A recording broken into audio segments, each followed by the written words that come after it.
नमस्कार दोस्तों, आप सभी का स्वागत है हमारे YouTube channel BCS basic physics में। आज के इस वीडियो में हम कक्षा 11 जो NCERT की पाठ्य पुस्तक है उसके 12वें चैप्टर उष्मागतिकी का एक टॉपिक लेकर चलेंगे। आज का जो हमारा टॉपिक है वो है समदाबी प्रक्रम, आइसोबारिक सिस्टम। विद्यार्थियों, इस वीडियो में हम देखेंगे कि समदाबी प्रक्रम होता क्या है, समदाबी प्रक्रम में सूचक आरेख की बात करेंगे, इस प्रक्रम के दौरान किए गए कार्य की बात करेंगे और अंत में हम समदाबी प्रक्रम के कुछ उदाहरण भी यहां पर देखने वाले हैं। तो इस वीडियो में हम समदाबी प्रक्रम के बारे में संपूर्ण जानकारी प्राप्त करने वाले हैं। विद्यार्थियों, यदि आप हमारे YouTube चैनल पर नए हैं तो चैनल को सब्सक्राइब कर लीजिए, साथ में बेल आइकन भी दबा दीजिए ताकि आपको आगे की वीडियोज की नोटिफिकेशन मिलती रहे। अब इस वीडियो को स्टार्ट करते हैं। सबसे पहले हम बात करेंगे प्रक्रम, प्रोसेस, उष्मागतिक प्रक्रम। कि देखिए उष्मागतिक प्रक्रम होता क्या है कि यदि कोई उष्मागतिक निकाय एक अवस्था से दूसरी अवस्था में पहुंच जाता है तो उसको हम उष्मागतिक प्रक्रम कहते हैं। अब एक अवस्था से दूसरी अवस्था में कब पहुंचेगा? जब उष्मागतिक चर बदलेंगे, जब उष्मागतिक चर चेंज होते हैं, बदलते हैं, तो उसको हम कहेंगे। देखिए उष्मागतिक चर भी बता देता हूं मैं आपको, हालांकि वैसे हमने लास्ट वीडियो में इनके बारे में चर्चा कर ली है। उष्मागतिक चर तो वे भौतिक राशियां हैं जो किसी उष्मागतिक निकाय को प्रदर्शित करने के लिए आवश्यक होती है, उष्मागतिक चर कहलाती है, और वो राशियां वेरिएबल होती है। तो देखिए उष्मागतिक चर के रूप में हम दाब ले सकते हैं, आयतन ले सकते हैं, ताप ले सकते हैं, एंट्रोपी ले सकते हैं, मोलों की संख्या ले सकते हैं, इसके अलावा एंथैल्पी, गिब्स ऊर्जा, ये सब उष्मागतिक चर होते हैं। इनकी वैल्यू आपस में बदलने पर जो निकाय है वो एक अवस्था से दूसरी अवस्था में पहुंच जाता है। अब देखिए उष्मागतिक चर आपको समझ में आ जाना चाहिए। फिर उसके पश्चात हम बात करते हैं उष्मागतिक प्रक्रम। उष्मागतिक प्रक्रम क्या होते हैं कि जो निकाय है, जो उष्मागतिक निकाय है वो यदि एक अवस्था से जब दूसरी अवस्था में पहुंचता है तो उसको हम उष्मागतिक प्रक्रम कहेंगे। इसका मतलब है कि जब उष्मागतिक चर बदलते हैं तो उष्मागतिक प्रक्रम होता है, निकाय एक अवस्था से दूसरी अवस्था में पहुंचता है।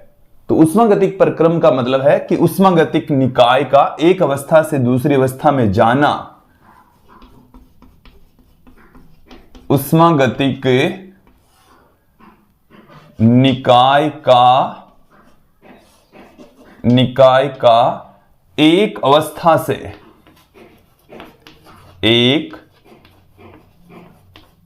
अवस्था से दूसरी अवस्था में जाना, एक अवस्था से दूसरी अवस्था में जाना उष्मागतिक प्रक्रम कहलाता है। उष्मागतिक प्रक्रम कहलाता है। उष्मागतिक प्रक्रम कहलाता है। क्लियर? कि जो निकाय है, उष्मागतिक निकाय है, उसमें के उष्मागतिक चर जब बदलेंगे तब निकाय एक अवस्था से दूसरी अवस्था में पहुंचेगा, जिसको हम उष्मागतिक प्रक्रम कहेंगे। देखिए यहां पर हम विभिन्न प्रकार के उष्मागतिक प्रक्रम में इस चैप्टर में पढ़ने वाले हैं। उसमें समदाबी प्रक्रम, समायतनिक प्रक्रम, समतापीय प्रक्रम, रुद्धोष्म प्रक्रम, चक्रीय प्रक्रम, कुछ महत्वपूर्ण उष्मागतिक प्रक्रम यहां पर इस चैप्टर में पढ़ने वाले हैं। और आज की इस वीडियो में हम समदाबी प्रक्रम तो देखने वाले ही है। देखिए एक इसमें होती है स्थितिक कल्प अवस्था, स्थितिक कल्प अवस्था, स्थितिक कल्प अवस्था, स्टैटिक क्वासी स्टेट। देखिए स्थितिक कल्प अवस्था क्या है? ये किसी उष्मागतिक निकाय की ऐसी अवस्था होती है जो उसमें साम्य के लगभग नजदीक हो, कि जब कोई निकाय प्रवेश के साथ में उसमें साम्य में होता है। उसमें साम्य का मतलब क्या हुआ कि निकाय, जो उष्मागतिक निकाय है उस उष्मागतिक निकाय और प्रवेश के मध्य ऊष्मा का आदान प्रदान नहीं होना चाहिए, तो वो उसमें साम्य में होता है। वह निकाय क्या होता है? उसमें साम्य में होता है। फिर स्थितिक कल्प अवस्था क्या होती है?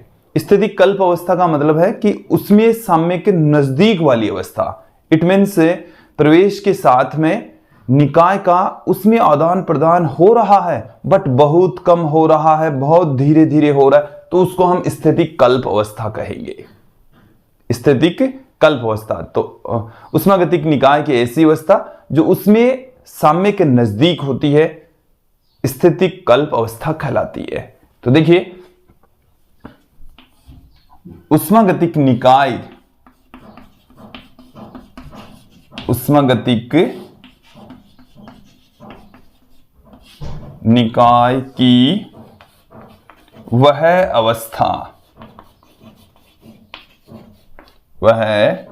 अवस्था जो उष्मीय साम्य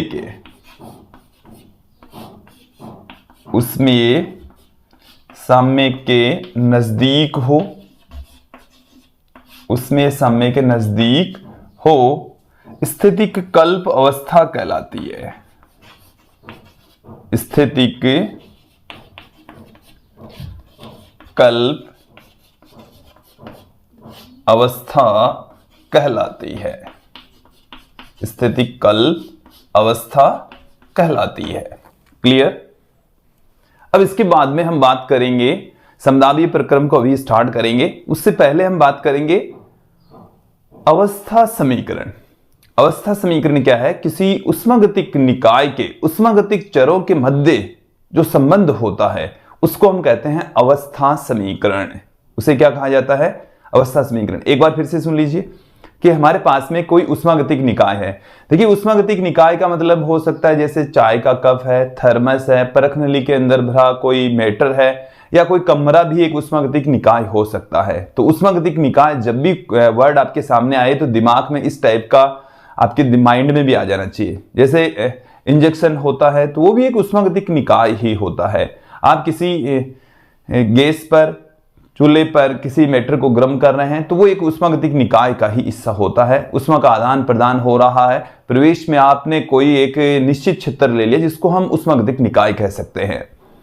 अब उस उष्मागतिक निकाय के जो अवस्था चर होते हैं, उष्मागतिक चर होते हैं जिसको हम ताप, दाब, आयतन कह रहे हैं, इनके मध्य आपस में जो संबंध होता है उस संबंध को ही हम अवस्था समीकरण कहेंगे। एक बार मेरी बात को फिर से सुन लीजिए कि किसी उष्मागतिक निकाय की उष्मागतिक चरों के मध्य संबंध बताने वाला समीकरण उष्मागतिक अवस्था समीकरण कहलाता है। तो देखिए, उष्मागतिक अवस्था समीकरण क्या होगा? अवस्था समीकरण की डेफिनेशन देखिए। अवस्था समीकरण, अवस्था समीकरण क्या है कि किसी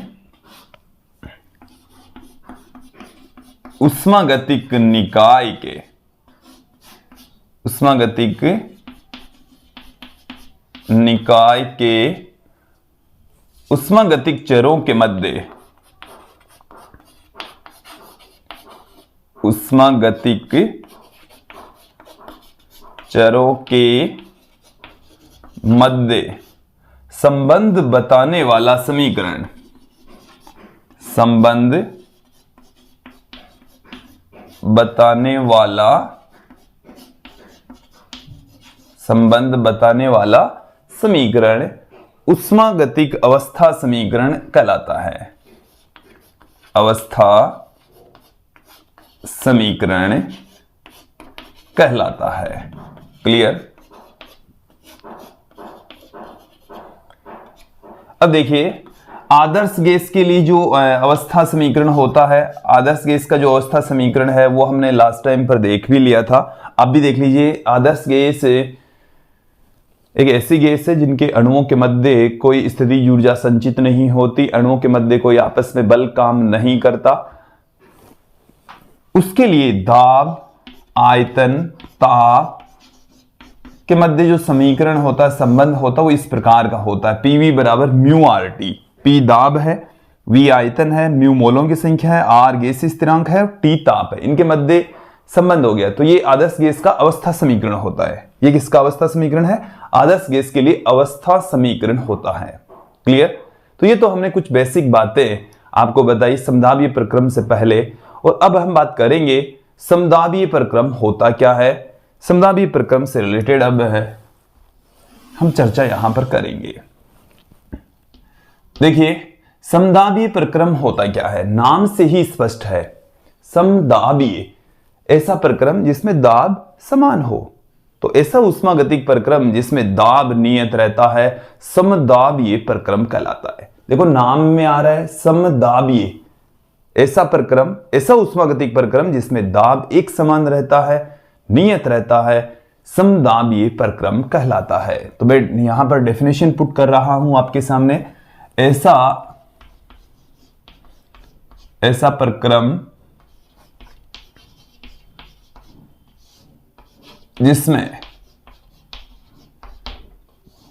जिसमें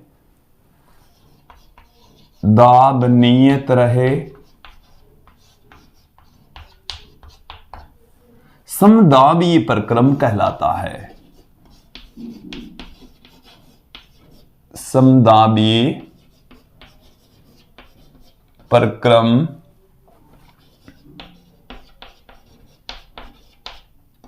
कहलाता है। समदाबीय प्रक्रम कहलाता है। देखिए, समदाबीय प्रक्रम का मतलब क्या हो गया, इसका मतलब देख लीजिए, समझ लीजिए। दाब जिसे हम P से कहते हैं, P से लिखते हैं, ये नियत रहेगा। दाब क्या रहेगी? नियत। दाब कांस्टेंट होगा, इसमें दाब क्या होगा? कांस्टेंट होगा। दाब नियत बना रहेगा पूरी प्रोसेस के दौरान। और देखिए, उस बाकी की जो उष्मागतिक चर है उनमें बदलाव हो सकता है। तो नियत दाब पर ताप और आयतन में परिवर्तन होता है, तो उस प्रक्रम को हम समदाबीय प्रक्रम कहते हैं। तो नियत दाब पर यदि दाब और आयतन में परिवर्तन होता है, दाब और आयतन के मध्य चार्ल्स के द्वारा एक संबंध बताया गया था। चार्ल्स ने यह कहा था कि नियत दाब पर किसी उष्मागतिक निकाय का जो आयतन होता है वो ताप के समानुपाती होता है। तो देख लीजिए, समझ लीजिए, नियत दाब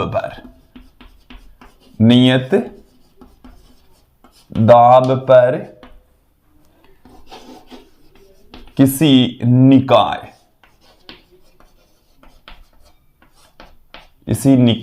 का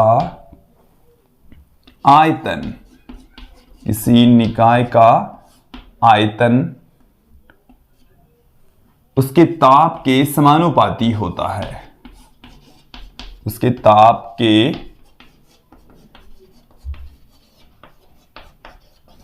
समानुपाती होता है। ये जो स्टेटमेंट है वो चार्ल्स के नियम से हमने लिया है। देख लीजिए कि P नियत रहता है, P नियत, तो जो आयतन है V वो ताप के समानुपाती होगा। क्लियर? यहां तक समझ में आ जाना चाहिए। इट मीन्स नियत दाब पर जब टेम्परेचर बढ़ाओगे तब आयतन में वृद्धि होगी, टेम्परेचर कम होगा तो आयतन में भी कमी आ जाएगी। क्लियर? यहां से हम इस प्रोपोर्शनल के साइन को हटा दें तो V इक्वल टू यहां पर आ जाएगा एक कांस्टेंट इनटू में हमारे पास में T पड़ा है। तो V बट्टे में जो T है ये इसका अवस्था समीकरण कहलाता है। V बट्टे में T कांस्टेंट रहता है, नियत रहता है। यह है समदाबीय प्रक्रम का अवस्था समीकरण। ये क्या है? समदाबीय प्रक्रम में अवस्था समीकरण कहलाता है। क्लियर? एक बार इसको स्पष्ट कर लीजिए कि नियत दाब पर किसी उष्मागतिक निकाय का जो आयतन होता है वो ताप के समानुपाती होता है, और V बट्टा T यहां से कांस्टेंट आ जाएगा जो कि समदाबीय प्रक्रम का अवस्था समीकरण कहलाता है। दो स्थितियों के अंदर हम क्या ले सकते हैं कि V1 पहली स्थिति के अंदर जैसे हम बात करें कि जो आयतन है वो V1 है और ताप है वो T1 है, और दूसरी स्थिति के अंदर आयतन हो जाता है V2, ताप हो जाता है T2। तब इनमें V1 अपॉन T1 की जो वैल्यू है वो V2 अपॉन T2 के बराबर होगी, और यहां से हम लिख सकते हैं V1 अपॉन V2 बराबर T1 upon T2। V1 upon V2 बराबर हो जाएगा T1 अपॉन T2 के बराबर। क्लियर? तो समदाबी प्रक्रम क्या होता है, उसके लिए अवस्था समीकरण हमने देख लिया है। अब हम बात करेंगे सूचक आरेख, जो समदाबी प्रक्रम के बारे में सूचना देता है, उसके बारे में हम थोड़ी चर्चा करेंगे, फिर कार्य ज्ञात करेंगे।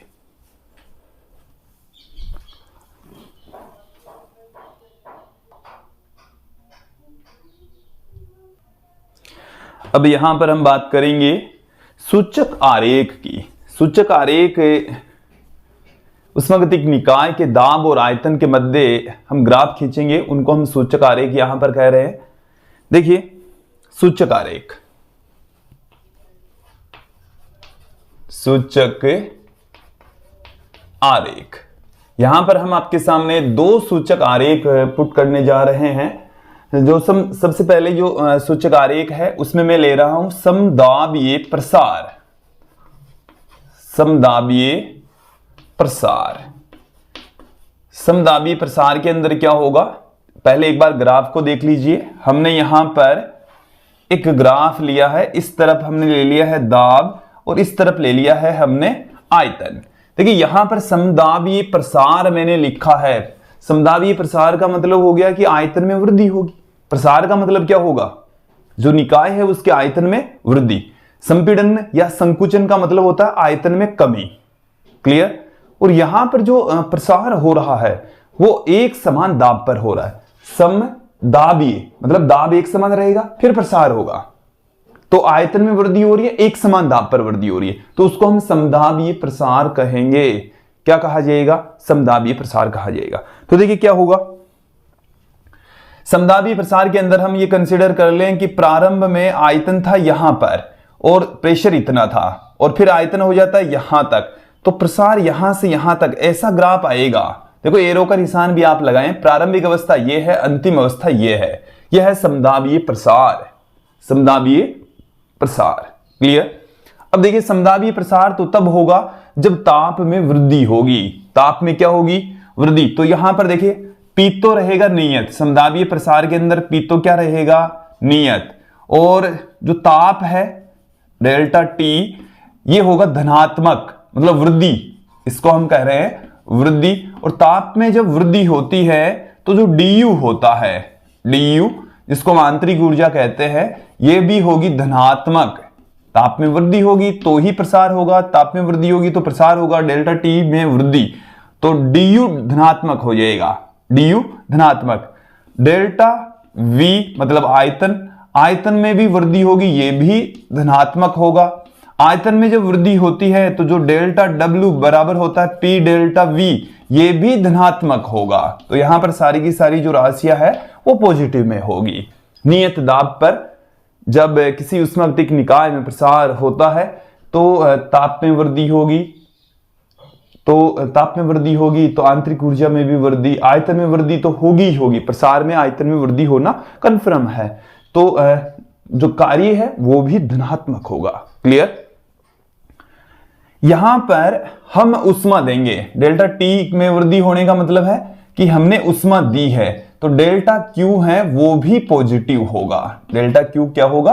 पॉजिटिव होगा। क्लियर? फिर हम थोड़ा सा इसका सेकंड पार्ट सूचक आरेख, एक दूसरा सूचक आरेख और देख लेते हैं, समदाबीय संपीड़न। समदाबीय संपीड़न की यहां पर हम बात करते हैं। समदाबीय संपीड़न, समदाबीय संपीड़न का जो ग्राफ है इसको भी आप समझ लीजिए कि हम एक तरफ ले रहे हैं P, दूसरी तरफ हम लेंगे V आयतन, और हमने यहां पर आपको बता दिया है कि इसके आयतन में क्या आएगी? कमी आएगी। पहले आयतन था इतना, फिर आयतन में कमी आ जाती है, हालांकि जो दाब है उसके मान में कोई परिवर्तन नहीं आता। तो देखो इसमें एरो का निशान था, इधर आयतन में वृद्धि हो रही थी, यहां पर आयतन में कमी हो रही है। संपीड़न या संकुचन का मतलब क्या होगा? आयतन में कमी। समदाबीय संपीड़न मतलब एक समान दाब के ऊपर यदि किसी उष्मागतिक निकाय का आयतन कम हो रहा है तो उसको हम समदाबीय संपीड़न कहेंगे। क्लियर? अब यहां पर देखें, समदाबीय संपीड़न तब होगा जब निकाय से उष्मा बाहर निकलेगी, तो डेल्टा क्यू है वो ऋणात्मक, ताप में कमी आएगी, इसका मतलब जो आंतरिक ऊर्जा है उसमें भी कमी आएगी, और आंतरिक ऊर्जा में कमी आ रही है, आयतन में कमी हो रही है, तो कार्य भी ऋणात्मक, आंतरिक ऊर्जा भी ऋणात्मक और उष्मा भी ऋणात्मक। तो तीनों राशियां यहां पर ऋणात्मक होगी, क्योंकि उष्मा का उत्सर्जन होगा तो ही संपीड़न होगा, तो ये ऋणात्मक हो जाएगा। ये क्या हो जाएगा? ऋणात्मक। फिर हम बात करें कि ताप में कमी आएगी तो डेल्टा यू या डी यू है, ये भी ऋणात्मक होगा। फिर हम बात करते हैं कि जो आयतन है उसमें कमी आती है, तो जो P डेल्टा V जिसको हम डेल्टा W कह रहे हैं, कार्य कह रहे हैं, ये भी ऋणात्मक होगा, नेगेटिव में होगा। क्लियर? ये आपको समझ में आ जाना चाहिए। ये सूचक आरेख है जो कि समदाबीय प्रक्रम को इंगित करते हैं, बताते हैं। अब हम आगे थोड़ा सा और आगे बढ़ते हैं। समदाबीय प्रक्रम के अंदर किया गया कार्य, समदाबीय प्रक्रम के दौरान कितना कार्य किया जाता है, ये हम देखने वाले हैं। वैसे हम उष्मागतिक निकाय के अंदर कार्य का सूत्र फॉर्मूला पहले देख चुके हैं, जो हमने लास्ट में वीडियो बनाया है उनमें हमने उष्मागतिक कार्य का एक वीडियो बनाया है, उसमें हमने देख लिया है, समझ लिया है। तो उसी की हेल्प से हम समदाबीय प्रक्रम में कार्य फाइंड आउट करने वाले हैं। तो देखिए, समदाबीय प्रक्रम में, समदाबीय प्रक्रम में कार्य, समदाबीय प्रक्रम में कार्य अब हम यहां पर देखने वाले हैं। तो देखिए, समदाबीय प्रक्रम में नियत दाब P पर जो निकाय है उसका आयतन हम कंसीडर कर लेते हैं कि V1 से V2 हो जाता है। आयतन कितना हो जाता है? V1 से V2। मान लिया हमने, माना नियत दाब P पर निकाय का आयतन, उष्मा देने पर उष्मा हमने दी, तो निकाय का आयतन V1 से V2 हो जाता है, V2 हो जाता है। जो ताप है, ताप भी मैं लिख देता हूं ब्रैकेट में, T1 से T2 हो जाता है। T1 से तापमान कितना हो गया है? T2 हो गया है। क्लियर? तो कार्य का देखिए फॉर्मूला देखेंगे आप, कार्य बराबर W बराबर होता है V1 से V2 P dV। ये हमारे पास में कार्य का सूत्र होता है, व्यापक फॉर्मूला है। कार्य बराबर V1 से V2 तक इंटीग्रेशन कर रहे हैं P dV। अब देखो P है वो तो समदाबीय प्रक्रम के अंदर कांस्टेंट होता है, और कांस्टेंट वाली राशियों को हम इंटीग्रेशन से बाहर पुट कर सकते हैं। तो इस P को हम इंटीग्रेशन से बाहर पुट कर देंगे, तो इंटीग्रेशन के अंदर हमारे पास में क्या रह गया है? dV रह गया। अब इसका हमें इंटीग्रेशन करना है, कुछ भी दिखाई नहीं दे रहा, इट मीन्स यहां पर क्या है? 1 है। तो 1 का इंटीग्रेशन V के रेस्पेक्ट क्या हो जाएगा? V हो जाएगा। तो V1 से लेकर V2 तक इसकी लिमिट हो जाएगी। 1 का इंटीग्रेशन क्या हो गया? V के रेस्पेक्ट कर रहे हैं तो V ही हो गया। अब इसमें हम लिमिट पुट कर देंगे, तो W बराबर हमारे पास में क्या आ गया? P V2 माइनस V1, और इसे हम P डेल्टा V भी पुट कर सकते हैं, या आयतन में यदि अल्प परिवर्तन होता है तो इसको हम dV भी पुट कर सकते हैं, dV भी पुट कर सकते हैं। क्लियर? तो ये हमारे पास में आ गया है समदाबीय प्रक्रम में, समदाबीय प्रक्रम में किया गया कार्य, समदाबीय प्रक्रम में किया गया कार्य का सूत्र आ गया है। इसे हम दूसरी फॉर्म में भी कन्वर्ट कर सकते हैं। यदि निकाय में आदर्श गैस भरी है तो आदर्श गैस समीकरण का उपयोग करेंगे हम। आदर्श गैस समीकरण, देखिए आदर्श गैस समीकरण हम क्या जानते हैं? PV बराबर जानते हैं म्यू आर टी। तो प्रारंभ में तो क्या होगा? प्रारंभ में दाब तो P, आयतन V1 और ताप है T1।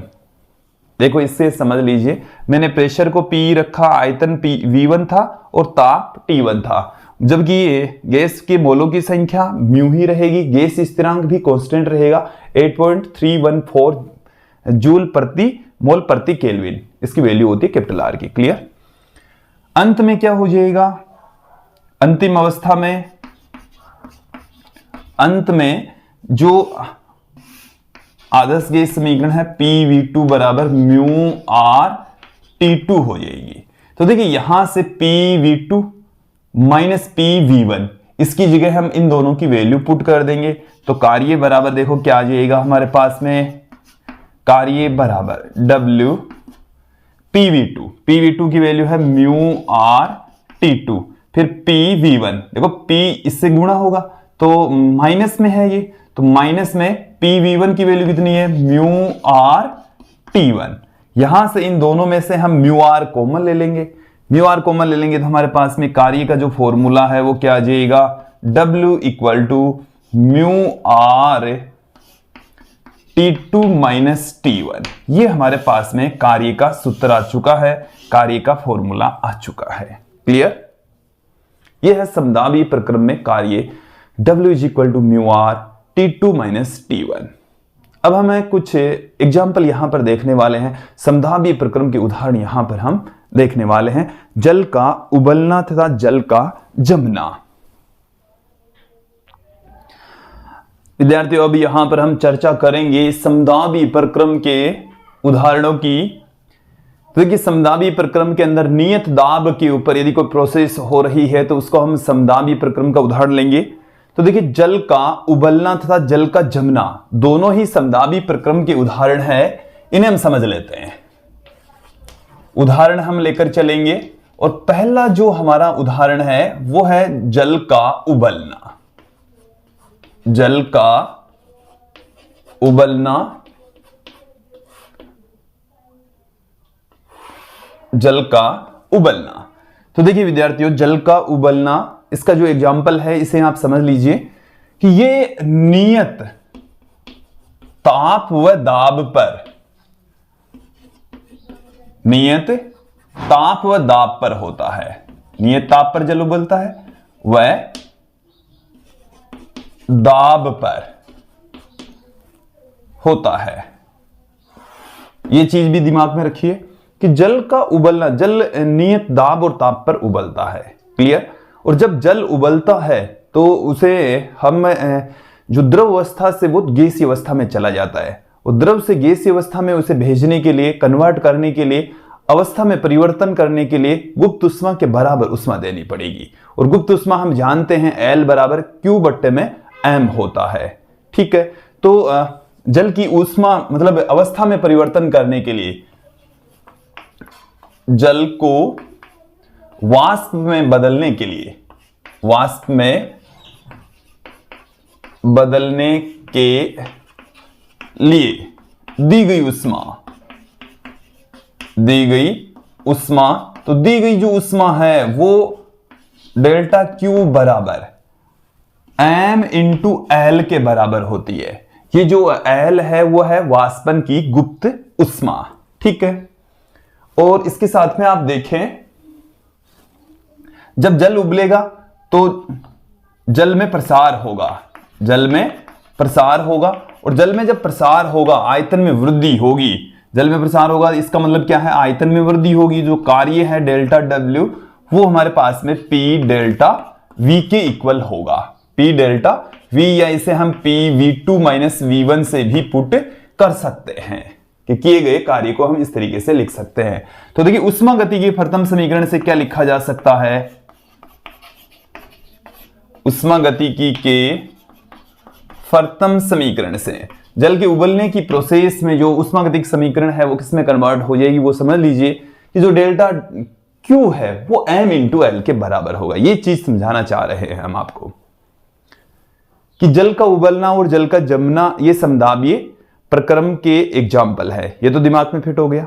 अब इसके बाद में देखिए जल के उबलने पर क्या होता है, उसकी अवस्था द्रव अवस्था से गैसीय अवस्था में चेंज हो जाता है। और जब जल द्रव से गैस में कन्वर्ट होता है तो उसको उष्मा देनी पड़ेगी, और वो जो उष्मा है वो M इंटू L के इक्वल हो। जब जल द्रव से गैस में कन्वर्ट होता है तो उसके आयतन में भी वृद्धि होगी, तो किया गया कार्य डेल्टा W बराबर P डेल्टा V। ये आयतन में परिवर्तन, आयतन में प्रारंभिक आयतन V1, अंतिम जो आयतन है V2 minus V1 delta V के इक्वल हो जाएगा। क्लियर।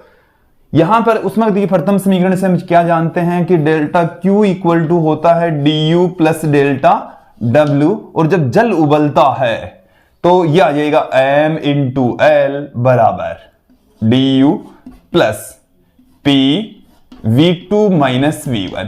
ये जल के उबलने पर उष्मागतिकी की जो प्रथम समीकरण है वो इस तरीके से कन्वर्ट हो जाएगी। क्लियर। इसी तरीके से हम सेकंड एग्जांपल यहां पर लेकर चलेंगे। जल का जमना, जल का जमना, जल जमता है मतलब द्रव से ठोस अवस्था में जब कन्वर्ट होता है तो उष्मा का उत्सर्जन करेगा, उष्मा का उत्सर्जन करेगा, और उष्मा का उत्सर्जन गुप्त उष्मा की टर्म्स में हम पुट करेंगे। दूसरा जो एग्जांपल है वो है जल का जमना, और जब जल जमता है तो क्या होता है, नियत ताप और दाब पर प्रोसेस होती है, नियत ताप व दाब पर। जल किस में कन्वर्ट होता है, जल द्रव से ठोस में कन्वर्ट होता है, द्रव से ठोस अवस्था में, और ठोस अवस्था में जल को हम क्या कहते हैं, बर्फ कहते हैं। क्या कहा जाता है, बर्फ कहते हैं, बदलता है। क्लियर। अब यहां पर देखें कि जब जल जमता है, इस प्रोसेस में जल के जमने पर उत्सर्जित ऊष्मा, उत्सर्जित ऊष्मा को हम डेल्टा Q से पुट कर रहे हैं। अब की बार ऊष्मा का उत्सर्जन हो रहा है, इसलिए हमने डेल्टा Q को माइनस में लिया है, नेगेटिव में लिया है। क्लियर। देखो यहां पर डेल्टा Q क्या लिया है, माइनस ml, क्योंकि उष्मा निकाय उष्मा का उत्सर्जन कर रहा है। और हमने उष्मागतिकी के प्रथम नियम में आपको बताया है कि जब उष्मा का उत्सर्जन होता है तब हम डेल्टा Q को माइनस में लेंगे, और यदि निकाय उष्मा को ग्रहण करता है, अवशोषित करता है, तो डेल्टा Q को हम प्लस में लेंगे। और जब जल उबलता है तो उष्मा ग्रहण होती है, डेल्टा Q हमने प्लस में लिया। ये देखिए, जबकि जल जब बर्फ में कन्वर्ट हो रहा है तो उष्मा का उत्सर्जन करेगा। इस स्थिति में हमने डेल्टा Q को माइनस में m इंटू एल के इक्वल लिया है। और यहां पर आप देखेंगे कि जब